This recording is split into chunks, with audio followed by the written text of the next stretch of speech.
For more than 60 years, Brits have been sold the dream of a new paradise life in Australia. Every year, nearly 30,000 people emigrate to Oz, and many head for the vibrant city of Sydney, attracted to the harbour lifestyle, the sunshine, and the 70-odd beaches up and down the coast. OK, who's first? We'll meet Liverpool girl Lisa, who's adapted to the Aussie way. Both my little Aussie children. If we might just have a wander. Thank you. We'll follow £10 Pom Yvonne, who's shopping for houses on the harbour. It's open to offers, so it'll probably, I would say, go for around 4 million. We'll join Welshman Leon, whose travels have landed him on top of the world. Hot tubbing under the harbour bridge. And we'll discover what life's really like for Poms down under.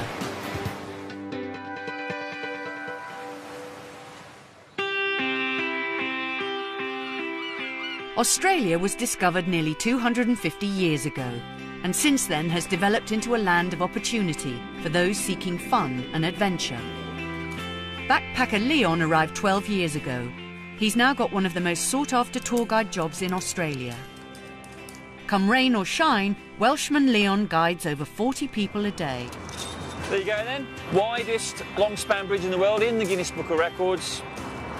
Built 80 years ago. Still biggest road deck in the world. I work on the harbour bridge as a guide. We're called climb leaders. Basically, I show people up the bridge, show them the view of the harbour. The bridge was opened in 1932 and was built to connect the north and south side of the city. It was constructed from 52,000 tonnes of steel, most of which came from the northeast of England. It took 9 years to build. Over 2 million people have trekked up the bridge since it opened to tourism. The bridge and the Opera House, that is what sort of says Australia. For Australians, it can be quite a moment for them. You know, some people wait their whole life to do it. And so I appreciate Australia for giving me that opportunity. And if I'm involved with something which is iconic to Australians, then yeah, I feel quite proud of that.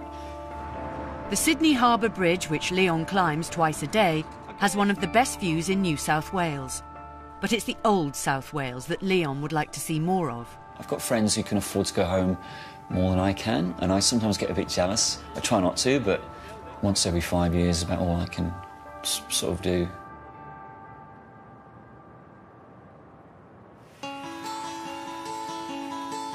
Since Captain Cook sailed into Botany Bay in 1770, European attitudes to the Aboriginal people of La Perouse have changed dramatically, particularly in Lisa's case.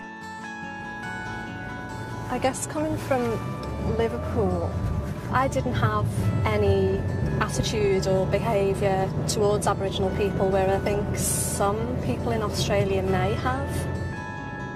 For the past 3 years, Lisa's been responsible for promoting better health within the Aboriginal community.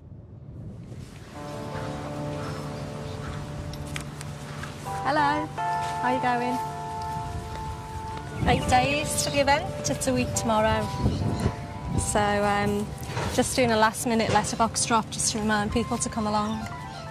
It's an event for the Aboriginal women on behalf of the local health authority. It's a good way to make sure that the message has got out. A lot of the time people talk to each other with a personal invitation.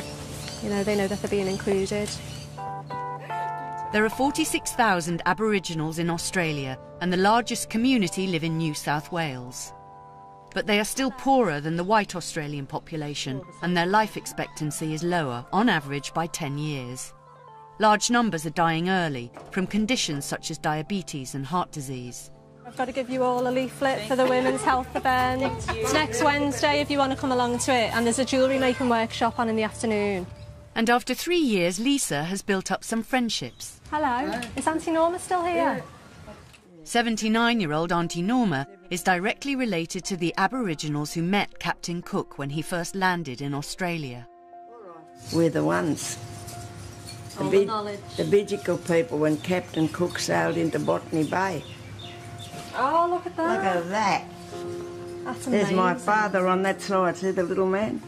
This is your dad? That's my dad. Yeah. What was his name? He died in 1938. Back then, Aboriginal life was very different. They lived on reserves and experienced racial segregation on every level. But they were allowed off the reserve, and Auntie Norma met her husband at a dance in Sydney. How old was he there? He was about 28. 28. I was only 17 when I met him. And you were together all Oh, a them long years? time, long time. The love of my life, that was. Aboriginal fighter, Australian champion, was a handsome guy. He certainly was. Yeah. Things have improved for the Aboriginal community, but there's still a long way to go. Aboriginal health isn't just about health. You've got to take into account people's living environments, people's education, people's job prospects. It's a hard one, but hopefully we'll chip away at it bit by bit.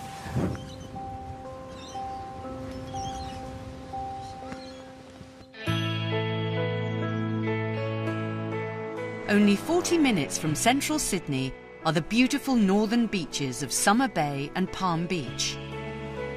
They are one of the most exclusive areas of New South Wales and home to Australian soap Home and Away. We get film stars and they trot along to the beach, and you often see John Cleese walking up and down Palm Beach or someone like that, and it's an attractive area to live. Yvonne emigrated to Australia 42 years ago and has been living at Palm Beach for the last 12 years. It was really virtually a block of land with this little old shack on it. And Rod said, "Do you think we could be interested in this?" And I said, "Position, position, position. That's what every real estate agent looks for, and this is it."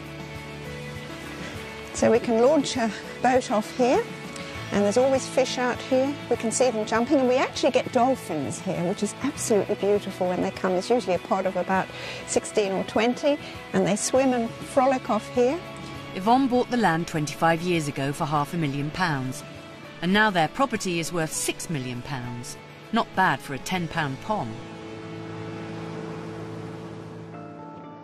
After the Second World War, the British government encouraged people to emigrate to Australia to help populate the country.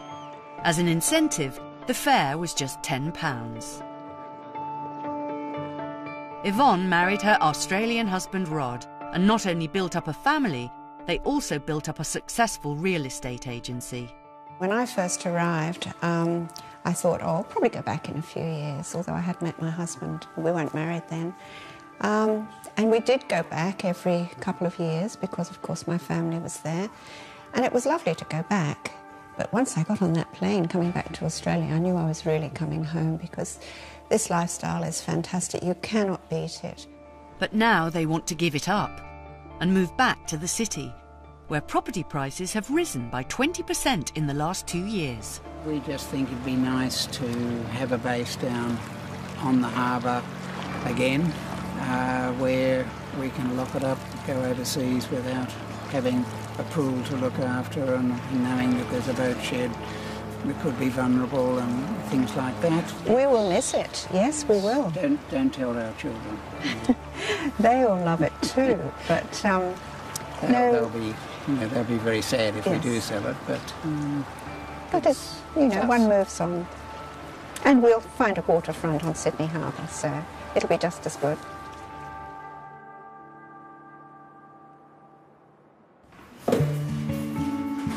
Okay, who's first? Me. Liverpudlian Lisa lives in Gymea, 25 kilometres outside Sydney. It's going to be a real hot one today. I know, Mum. Lisa married Danny from Kent in 1998. They emigrated a year later, and they now have 2 children. Well, this is Amy. Amy's 6, going on 16. And this is Joe, who is almost 9. Both my little Aussie children. Their childhood is very different to Lisa's upbringing in Liverpool. I grew up in a suburb of Liverpool, which was probably, 4 miles away from the city centre. I had always, I'd always been a home bird. As independent as I was, I'd never really lived far from home. Okay, caps. You got your caps? Mine's in my bag. Mum and Dad both worked. when I was younger. My dad actually, at one point, was working 3 jobs to buy the house that they had aspired to move into, you know. So he was a hard worker. I think it's time to go to school. You have to carry my bag all the way though. OK, come on then. We're all ready to go. All right, let's go. Having a family meant Lisa had to change her career. Originally I worked in hospital pharmacy, dispensing and as a pharmacy technician, and then I'd moved into project management for the pharmacy software. Working with the Aboriginal community has deepened Lisa's connection to the roots of Australia. Really? Did you think you'd be here for 12 years? When I came out, I had no idea what Australia held for me.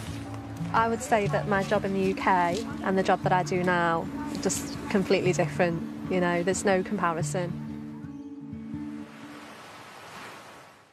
Now we are offering you the chance to spend 14 nights in fantastic Sydney. 38-year-old Leon is from Caerphilly in Wales. He left home when he was 23 and travelled the world. Probably now 15 years or more, so I was quite relatively young when I left. And I think to a certain extent there was a bit of ego in wanting to just be seen as a hero, wanderer, sort of conquering the world. But I'd have to say I've probably inherited a bit of wanderlust from my dad. He was in the Navy.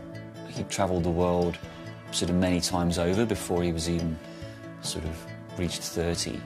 Yeah, actually I wouldn't mind a cup of tea, to be honest. He eventually ended up in Thailand, where he met and married Tung. Well, I was teaching in a school, Catholic school, back in Thailand, and Leon came over to teach in our school. And that's how we met. Quite a long time ago. It's quite long, isn't it? We became friends, colleagues, friends, then, you know, partners. Australia is 10,000 miles away from the UK. It's a long and expensive flight, which is why his mum has never visited. Until now. My mum and my brother are coming. They've never been to Australia. I'm sort of looking forward to seeing them, but I'm looking forward to them seeing Australia as well. Finally, after a 24-hour flight, Leon's mum and brother Donovan arrive in Sydney. Welcome to Australia and welcome to Australia. It's good to be here. Yeah. It's good not to be on a plane anymore. I bet it is. We could go to the Blue Mountains. Yes, I'd like Boy to. here, that'd be nice. We go snorkelling to Manly, but the Shelley Beach is, the water's really quite clear. And it's Well, it's lovely to see Dum and Leon in their surroundings, which I've only ever had photographs of before, and to get the feel of the place that he's been in for so many years has been good. Well, you mean you're the professional tour guide of the family, so I'm expecting the complete work. Yeah, all right. Okay. As it's their first visit, Leon is keen to show off his Australian life, which includes a tour of the bridge. So how you feeling about doing the climb today, Mum? I'm trying not to think about it. I mean, I'm quite nervous, really, at the whole prospect. Well, It just seems an awfully long way up, doesn't it?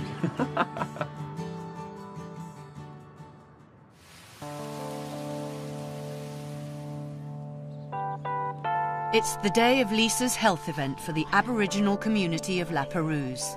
Right, where do you reckon we should put these? After weeks of planning and leafleting, she's only got one worry: whether anyone will turn up. It should be a good day. Hopefully we get a good turnout. So yes, a little bit nervous. Australia's indigenous population has been marginalised for the last 200 years. Lisa's had to work hard to build up their trust. Thanks for coming along. I'd first of all like to begin by acknowledging the traditional custodians of the land, the Bidjigal people of the Eora Nation, and pay my respects to elders past, present and future. I think being a Liverpool girl has helped me, you know, strong, determined, independent women. They breed Scousers tough. So for those of you who don't know me, I'm actually the Aboriginal Health Programme Officer. Lisa has invited health experts to give advice about exercise and diet. It's going well. People showing up, that's the main thing. I think this is a good idea and Lisa's doing a good job. A lot of women won't talk about their problems, but I find when we get together like this, we can talk about anything. Because we like to find out things, you know. It's better for it. Then we know, then we can help with our families and that, really. It's good. This is a job that I've, you know, stumbled into, but now I've found a passion for the job and a passion for actually trying to achieve something. So hopefully in time we'll see some good results. The housing market, like the economy in Australia, is experiencing a boom. The average price of an apartment in Sydney starts at £650,000 and houses £2 million. Yvonne is downsizing from her £6 million house on Palm Beach for a place on the harbour. But waterfront properties are at an all-time high, prices ranging from £2 million to a whopping £30 million. Even the unseasonal rain won't dampen these high prices. And if you look up, you'll see the sort of pale greenish grey building. That was my building, and I had the whole building with my real estate practice upstairs and downstairs. Yvonne's back in the city to check out the market herself. But this looks gorgeous, so if we might just have a wander. Please Thank do. you. Beautiful view. Lovely pool, very nice outlook. From here you can take a water taxi across to the Opera House, which my husband and I probably would do. We go to the Opera House a lot. This apartment may have the views, but it's only a quarter of the size of her Palm Beach house. It's not large, but practical. I'm used to a view from my bedroom, so or you just get a little snip of a view, but not as good as the one at Palm Beach.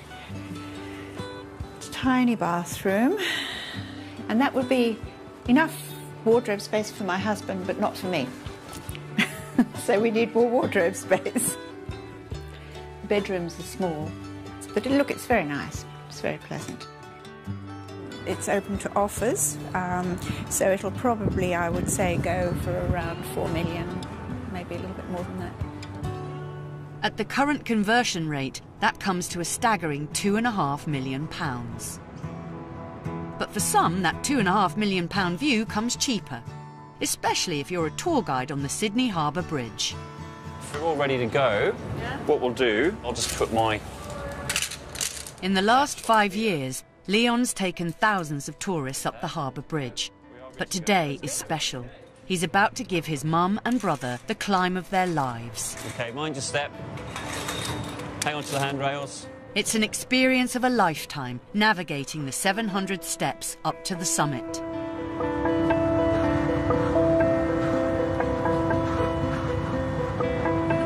Well done.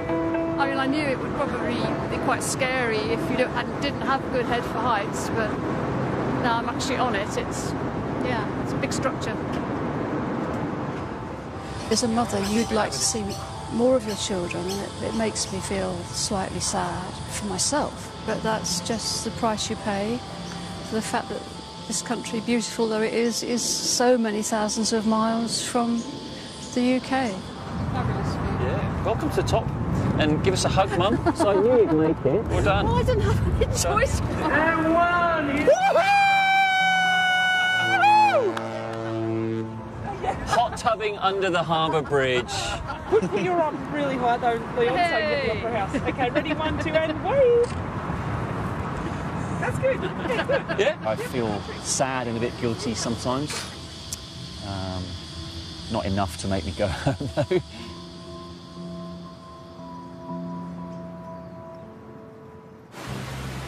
In a city that averages 340 days of sunshine a year, at the weekend Lisa likes to relax Aussie style with friends. Some of them are even fellow Liverpudlians. I've got my little boat parked over there and I'm going to put it in the water in a minute. This is what I love about it. You can't do this down the River Mersey, can you? You know what I mean? Imagine getting your boat out. I think I'll go. You bump into a shopping trolley or something, or a robbed car. Many Poms have unrealistic expectations of a life down under. But Lisa's kept her feet firmly on the ground. We don't have a waterfront house, we don't have a pool. A lot of people from the UK have this idea that, you know, go to Australia, buy a house overlooking the beach, get a pool. We don't have that. Our house is, I think, quite modest, but I appreciate what I've got here. It's more than I had in England. I don't feel that I need anything else when I've got this on my doorstep.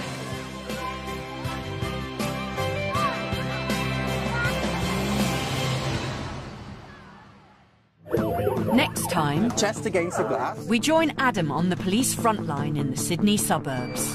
Thank you. As soon as he heard no points, he was a happy chappy. We'll meet Sarah, who's on a mission to rescue koalas.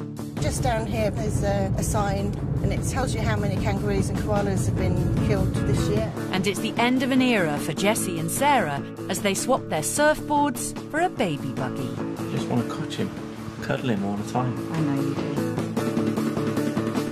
Find out what world heavyweight boxing champion Frank Bruno had to say on his experiences inside and outside of the ring.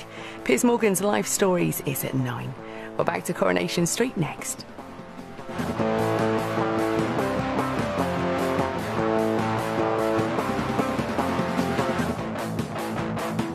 For more than 60 years, Brits have been sold the dream of a new paradise life in Australia.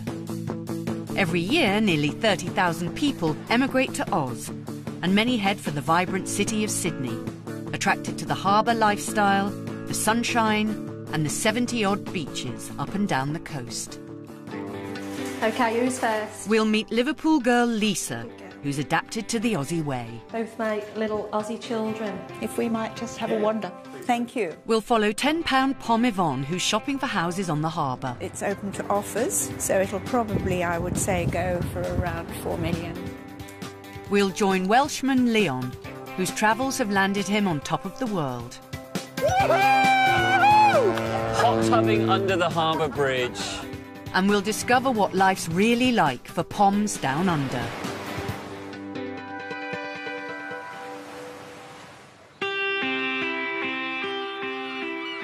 Australia was discovered nearly 250 years ago, and since then has developed into a land of opportunity for those seeking fun and adventure.